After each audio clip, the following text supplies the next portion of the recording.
If you've liked the size of the Ford Escape but wanted something more boxy, rugged, and off-road oriented, since 2021 you've had your option of this, the Ford Bronco Sport. And for 2025 it's got a fresh dose of styling updates and now has the big Bronco's Sasquatch Package for when you want to take it off the beaten path even further.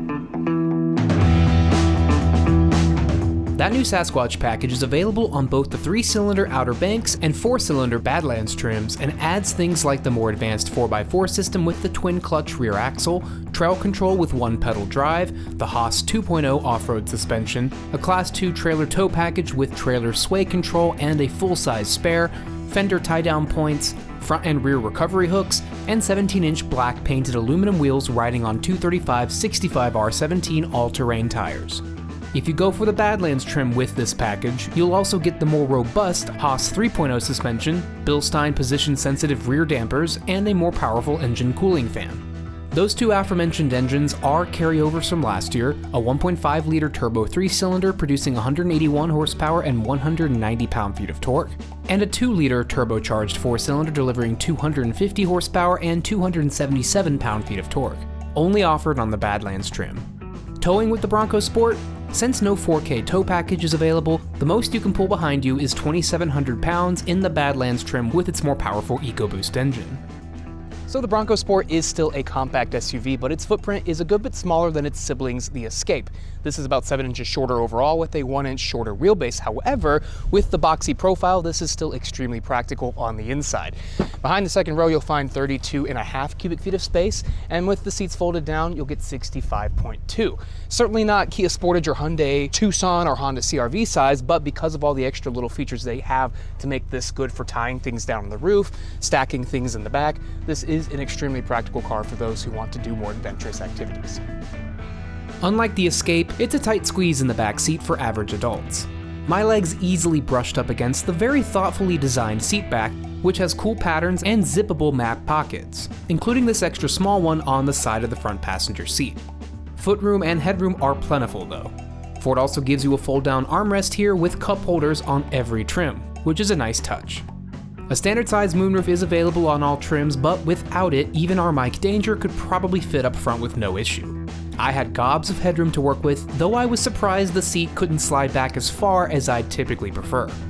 A heated steering wheel and heated seats are standard up here on Outer Banks and Badlands trims, but not available anywhere else in the lineup. Want cooled seats for those hot desert days? You're out of luck entirely, which is a shame considering pretty much every other vehicle in this segment offers them. Up on the center console, you'll find hard knobs and buttons for quick access to the Go Over Any Terrain or GOAT drive modes, of which there are at least 5 depending on which trim you go for, as well as the one-pedal trail drive mode, 4x4 lock, and the rear differential locker. The Badlands trim gets manual shifting and paddle shifters on top of that. Out on the pavement in the top-of-the-line Badlands trim with the 2-liter turbo 4-cylinder, you definitely have the most power of any Bronco Sport that you can get, and it's really usable. Even in sport mode, it actually gives you extra sound here in the cabin to give it a throatier exhaust note, even though the exhaust sound is coming from up front, so that's a little odd. But overall, if you want more towing power, more off-the-line performance, this is definitely a good engine to go with, but you are going to pay a lot more for it because it is limited to the top trim. If you're looking for noticeable changes between the 2025 and the 2024 models, you're not going to find that. This is a very light refresh. Therefore, if you've driven the existing model, you will be very comfortable and happy with how this one drives if you liked that car. And as far as handling goes, I mean, this is nothing to write home about. It has the softer springs and the upgraded suspension on this particular model because we have the Sasquatch package. There are some dampers that are adjustable on the fly, so that does help with certain body motions, but it's going to be more important for off-roading, which we'll do a little bit later. This one also comes with the more advanced twin-clutch all-wheel drive system. All other Bronco Sports come standard with a regular all-wheel drive. So if you want the more advanced for off-roading, you definitely need to get the Sasquatch package, which is only available on the Outer Banks and the Badlands trim. So you can get it in both the base engine form, which is that Outer Banks trim, or in this fully, high-performance version that is the Badlands. If you don't plan on taking this fully loaded off-road focused model on the off-road trails, if you do keep it on the road, you will have to keep in mind that it's a little bit loud in here because of the bigger tires and the boxy shape. I did notice that there's wind noise that sounds like the windows are cracked open, but they're not even open, so you will definitely hear that kind of stuff on the highway. So if you want the quietest, most refined car, this is not going to be the one you want.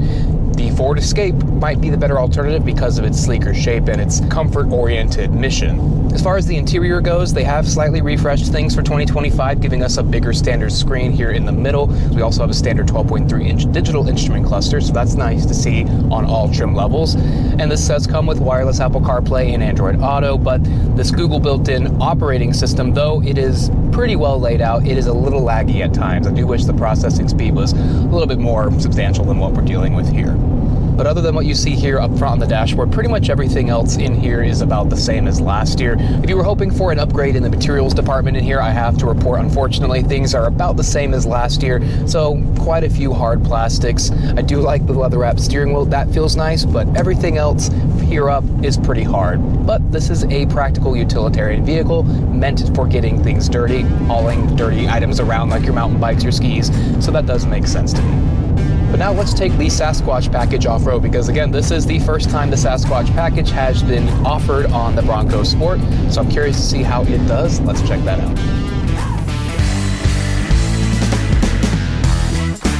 So we're starting off here in the 1.5 liter Bronco Sport. This one has the Black Diamond package. That's kind of like an intermediate step up before you get to the full-on Sasquatch package. So we do have some extra underbody protection here, and we do have the GOAT off-road mode, but we don't have the lift of the suspension that you get on the 2 liter, and we don't have the rear locking differential, and a couple of other goodies that one gets. But we're still about to go down this pretty intense decline here, and I think it's gonna handle it pretty well. Let's see how it does.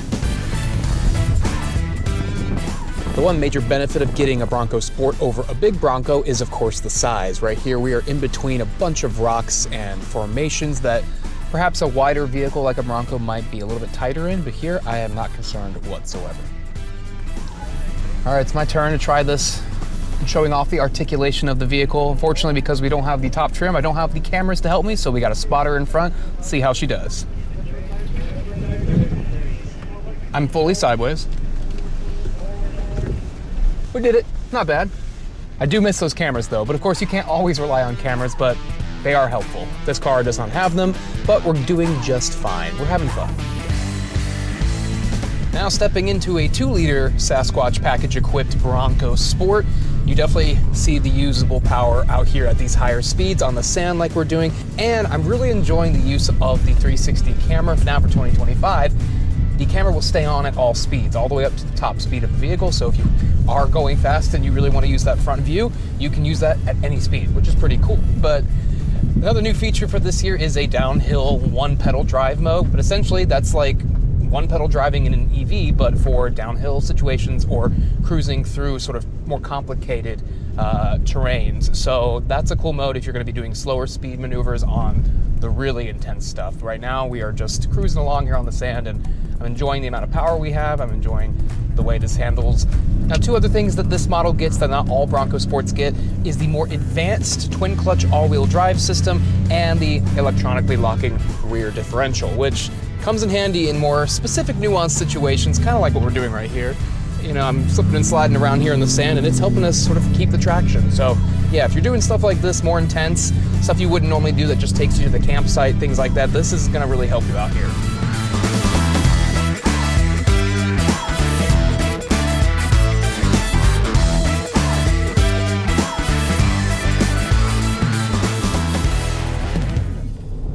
If you're watching this video, you're probably looking for a Bronco Sport for yourself. If that is the case, make sure to click on the pop-up banner in the top right corner of your screen now to find Kelley Blue Book's fair purchase price on the next Bronco Sport.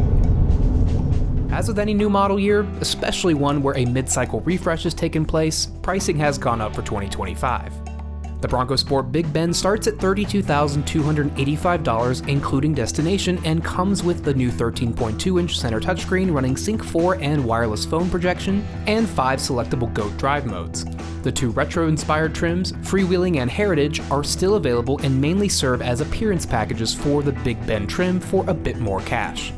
Outer Banks comes in as the gateway of entry to some of the most hardcore off-road upgrades, starting at $37,585 with destination. At that price, you get the heated steering wheel and heated front seats, power adjustable front seats, and remote engine start. Finally, if you want the 2-liter turbo 4-cylinder EcoBoost engine, the Badlands trim will cost you $42,405 with destination and comes with trail control, Copilot 360 2.0, and the more advanced 4x4 system.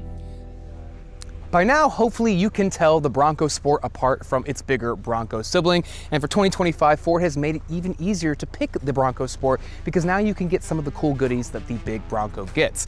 So in this segment, there's really not much directly competing with it, and if you're looking to go off the beaten path even further than anything else, it's hard not to recommend the Bronco Sport.